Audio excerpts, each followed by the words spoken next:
So, for the textual part of this little talk, what I think I'd like to do is just look at the two introductory letters and get a sense of how she's setting the document up, what sort of rhetorical strategy she's employing, what clues she's dropping as to how the thing should be read, and then go on to talk about one particular line of thought that I think she follows through in a really interesting way.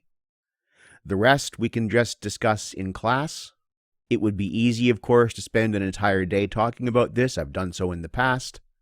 So there will be plenty left for us to sink our teeth into during our conversation.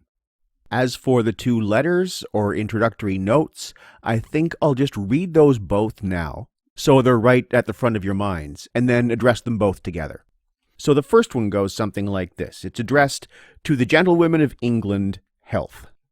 Gentlewomen, though it is to be feared that your settled wits will advisedly condemn it, which my choleric vein hath rashly set down, and so perchance anger shall reap anger for not agreeing with diseased persons.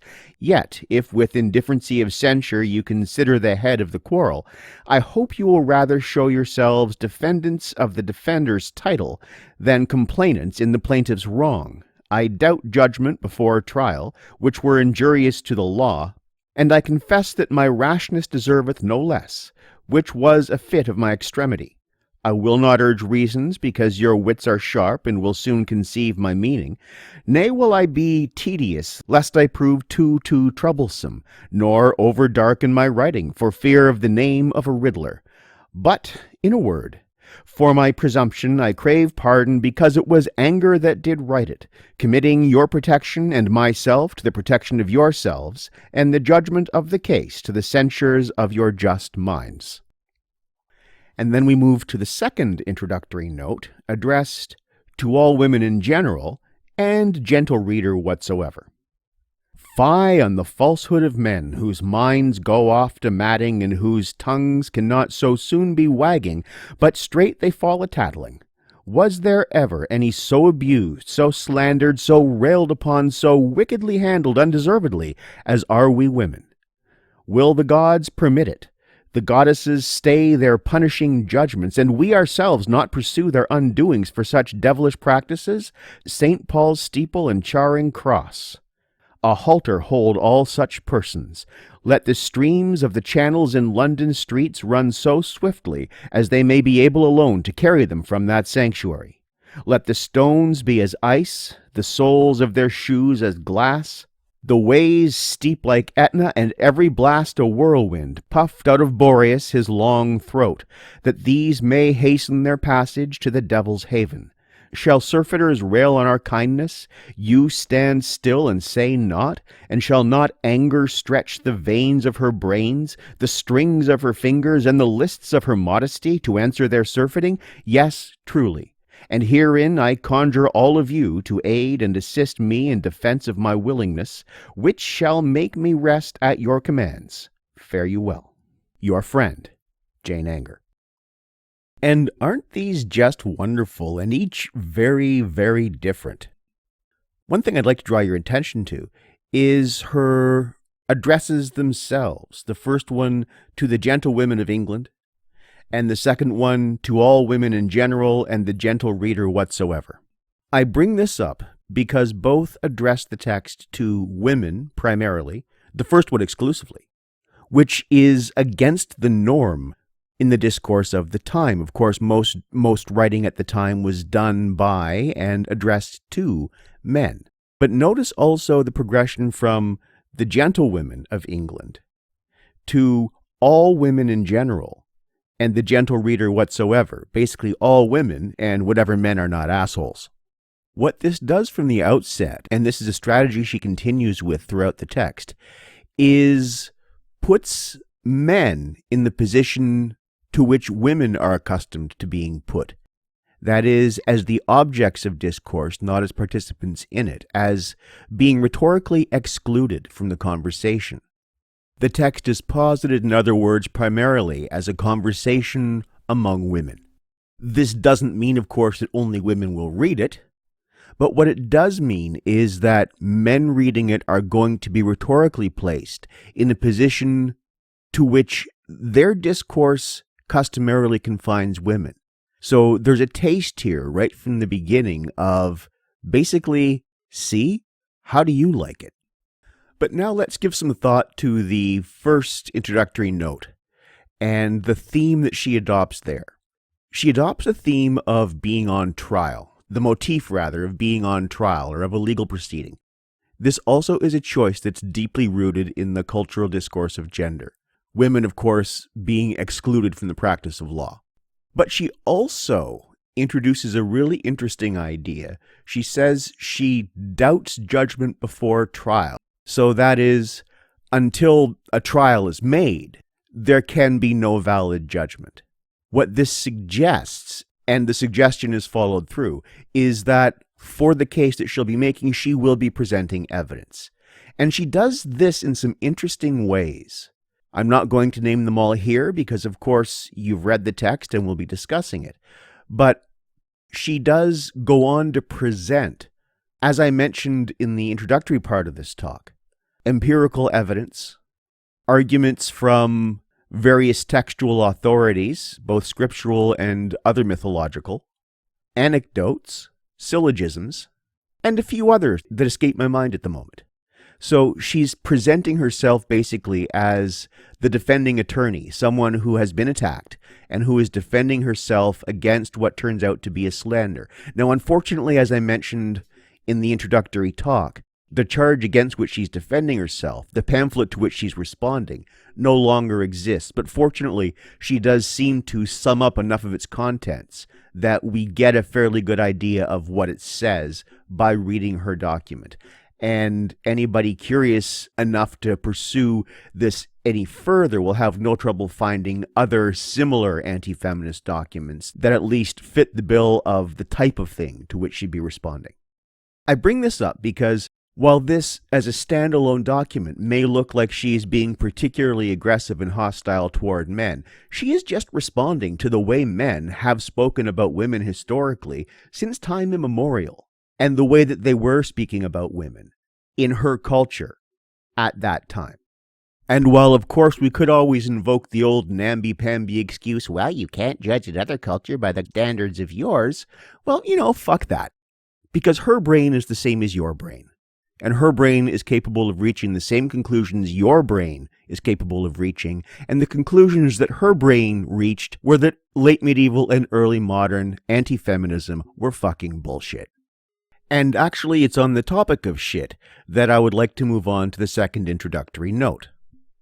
You probably noticed that the tone in the second note is much less formal than the tone in the first one. She's no longer adopting the legal motif here, but is addressing a more general readership quite explicitly, and you can tell this again from the header. One thing I'd like to refer to here is her reference to the washing away of the purveyors of misogynistic discourse through the streams and channels in the London streets. This reference may be lost on a modern, or a late modern rather, readership, because we're all accustomed to our sewers being under the streets. In London in the 16th century, they weren't. That is, the gutters of the streets of London literally ran with shit. That's where it went. They were open sewers. So, when a moment ago I referred to anti-feminist discourse using a fecal image, I didn't make that up. That's her. And on this note, I think it's time to move on to the particular approach that Jane Anger takes to theology. Because, of course, as some of the comments that I read to you in the introductory bit indicate, and as a wealth of others that you could find will support, many of the arguments against women, that is, many of the misogynistic arguments coming out of the Querelle de Femme, had their roots in theological discourse, in the interpretation of Scripture. Her attack on theology as a legitimate means of evaluating the nature of women, or quite frankly, I think of anything, is twofold, and is never actually stated as such, for what are probably obvious reasons given the period in which she's living. But let's take a look at the first prong of her attack. And here is where she addresses the order of creation, to which I've referred a few times and promised that I would get to. Now, you'll recall the argument that Adam was made first by God's hand, and that Eve was made simply from a part of Adam, being used as an argument for the inferiority of women, particularly as Genesis does say quite clearly that Eve is to be Adam's helpmate. This line of reasoning is not, of course, the only line of reasoning one can take with this text, but historically it actually has been the dominant one. Here, though, we see Jane Anger taking a slightly different approach, and one that I absolutely love. So we'll pick it up around the middle of page 12, and I'll just read to you a little bit. Now, while this greedy grazer is about his entreaty of love, which nothing belongeth to our matter, let us secretly ourselves with ourselves consider how and in what they that are our worst enemies are both inferior unto us and most beholden unto our kindness. I'm going to pause here because she's doing something really interesting.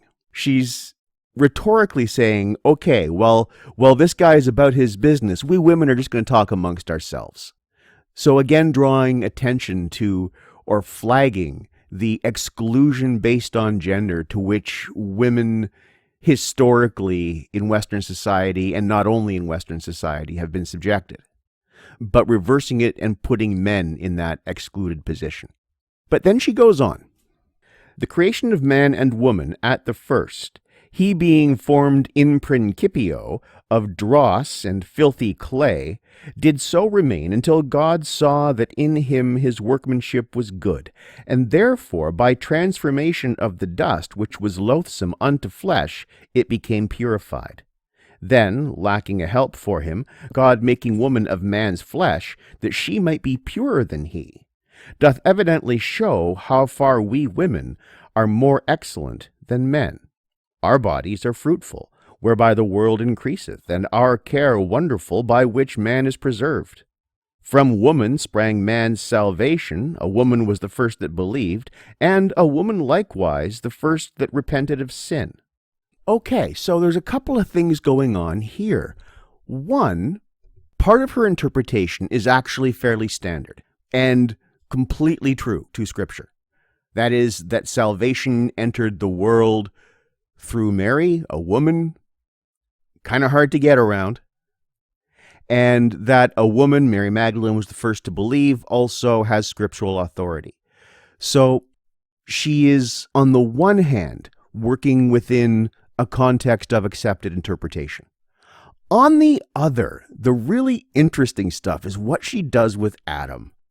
And rather than having the standard interpretation of Eve being Adam's inferior because she was made from his rib and he directly from earth or dirt by the hand of God, treats Adam as the filtration device through which God's work is purified and perfected in Eve. This is beautiful. Absolutely beautiful. I've always loved it. And what she's doing is something that women aren't supposed to do. Women at the time, as I mentioned, are not supposed to even engage in scriptural interpretation. And yet here she is showing awareness of some standard interpretations. That is kind of putting her resume on the table, saying, I know what I'm talking about. And then turning other standard interpretations completely on their head. But working within a logic that you can get out of the text. Now, the way in which you can coax logic out of the text, she has a term for that, and I think that's the term I want to address next. She uses the term gloze or glozing. Now, glozing in English, at least, has an interesting history. To gloze, it's related to our word to gloss, to provide a commentary, to provide an interpretation. So what she is doing with her scriptural interpretation is she is glozing the text. Now, since Chaucer, glozing has some interesting meanings, and I want to address those next before going on to the other prong of her approach to theology, particularly where women are concerned. But as I said, glozing. If you want to go back to Chaucer's time just briefly, and Chaucer died in 1400, just to give you a reference point, in the Canterbury Tales, the term gloze comes up a fair bit, and it's in its conventional term of interpret, or provide an interpretation or give an informed commentary until you get to the wife of Bath's tale.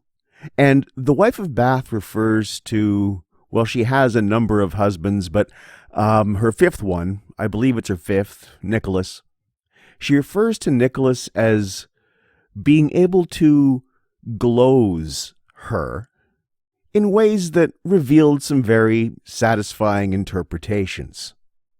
So since Chaucer at least, there's been a subtext to the term glozing, which kind of means fucking. And this meaning is certainly present in Jane Anger's text. For example, on page 15, the term comes up twice, and it's not a word in everyday usage, and the fact that it comes up twice on the same page means she has something in mind with it. She says, for example, "The smooth speeches of men are nothing unlike the vanishing clouds of the air, which glide by degrees from place to place, till they have filled themselves with rain. When, breaking, they spit forth terrible showers, so men gloze till they have their answers, which are the end of their travail." Or, to take a look a little later on the same page, she has the following to say: "Their fawning is flattery, their faith falsehood, their fair words allurements to destruction, and their large promises tokens of death, or of evils worse than death. Their singing is a bait to catch us, and their playings plagues to torment us. And therefore take heed of them, and take this as an axiom in logic and a maxim in the law: nulla fides hominibus, there is no truth in men.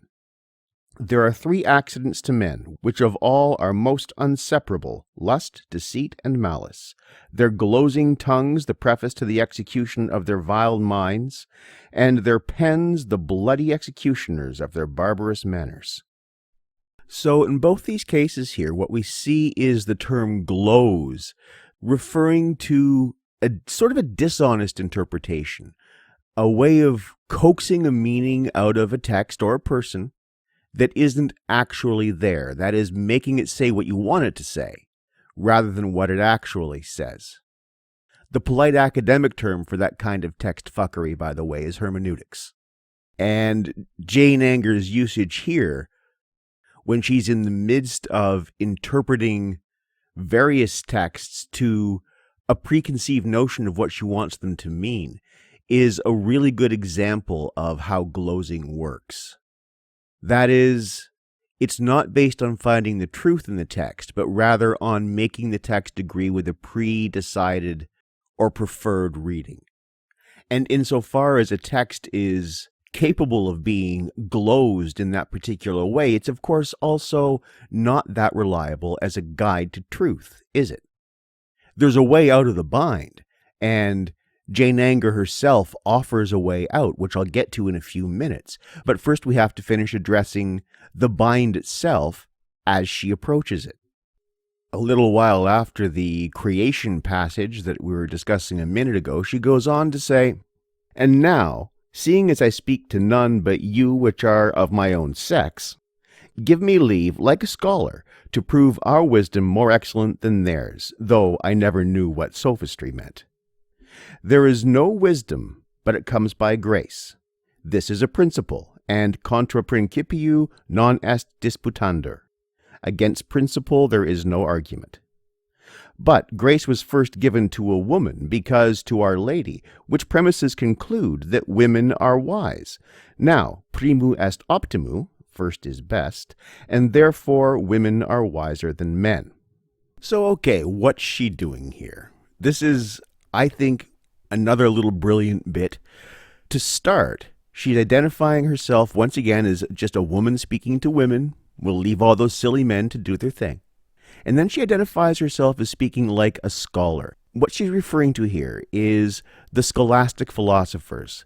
Scholasticism was the dominant school of philosophy at the time. It's based in the work of Thomas Aquinas, and it's a school of thought that tends to proceed largely through syllogistic reasoning, that is, reasoning from major and minor premises to a conclusion. When she posits first is best as a major premise, What she's saying is that this is beyond dispute, that this is what we call an axiom. Axioms are parts of an argument that you simply accept. And having established that first is best as her major premise is an axiom, and that as a minor premise, a woman was first to receive grace, and that wisdom only comes from grace, she can therefore reason in a logically valid way toward women being superior to men. The problem with that, of course, is that it's not got a single empirical fact to back it up. And this is the difficulty with scholastic reasoning, as Jane Anger points out, and as, quite frankly, Francis Bacon will point out about 30 years later when he invents the scientific method. And for the same reasons. You can make words do anything. In the absence of empirical evidence, you can gloze the fuck out of any text and make it say anything you want, which means that what you're doing is basically useless. It's mental masturbation. And she's flagging this fact by using the exact opposite argument that she used with the creation story. She's arguing here that first is best and a woman was first to receive grace, therefore women are better than men. But with the creation, she argued that Adam being created first did not in fact make him better, but made him worse because Eve was the result of Adam's working basically as a filtration device, getting rid of all of the impurities in the dirt from which he was formed. Now, none of this has any empirical basis whatsoever, so it's absolutely useless as a guide to truth. What she's doing is quite consciously highlighting the fact that arguing in the absence of evidence is worthless, and that all of these arguments coming out of the Querelle de Femme about the inferiority of women are nothing but that. They're just empty words, because not based in evidence. That is, to be really blunt about it, she is very subtly, I think, and brilliantly saying there is no authority in Scripture, and there is no authority in scholastic philosophy to prove an empirical case, to prove an actual truth claim. So, how do we know, how do we establish that women are not inferior to men, and that the misogyny of the culture in which she lived is completely baseless? Well, she does give us an answer, and her answer is a quintessentially modern answer, an answer in keeping with the scientific revolution through the early years of which she's living, and in keeping as well with many of the arguments that have developed since her time about the equality of, for example, women and men, and the equality of races, and the equality, in fact, of human beings in general. She says, for example, that we learn most effectively from experience, or in her words, experientia praestantior arte. Experience is superior to artifice. And he that hath experience to prove his case is in better case than they that have all inexperienced bookcases to defend their titles. This is counter to the scholastic method, and this is counter to arguing from scriptural authority. Now, you may recall that in my introductory talk to Robinson Crusoe in the early modern period, I mentioned the hierarchy of authority coming out of the late medieval period and still operating largely in the early modern period, where the greatest authority was Scripture, and then Aristotle, and then other classical philosophers, and then books in general, and then tradition, and at the very bottom, empirical observation, and how the scientific revolution basically stood that whole thing on its head. That's what Jane Anger's doing. That is, she's not just doing what the misogynists did, but doing it back to them. She's in performing their game in front of them, but reversing it. She's showing the game itself to be flawed. She's showing their modes of reasoning to be baseless. And here, if you want to skip right to the end, because I did promise I'd only talk about a few things, she concludes with a couple of poems And while I'm not going to read them to you, I'd like to draw your attention to the last line of the first poem. It's in Latin, vivendo disce. This is the method that Jane Anger is actually proposing to explore the relative merits or capacities of men and women. What it means, vivendo disce, learn by living. That is, learn by experience. Don't learn by authority. Don't accept authority. Don't learn by just making up axioms and then reasoning your way to whatever conclusion you want. Don't glose books, don't glose people, but observe. Look at the evidence, as she suggests in her first introductory note. Look at the evidence in the trial and base your conclusions on that. Well, fine. This all sounds nice, but I still haven't presented you with any evidence, have I? And she still hasn't presented you with any evidence, has she? Except for one thing. And this is where I think she's particularly brilliant. In using the rhetorical strategies that are so often deployed against women in book after book after book, in century after century after century, and turning those on their heads, showing them up to be baseless, she herself is the evidence, and that evidence is empirical.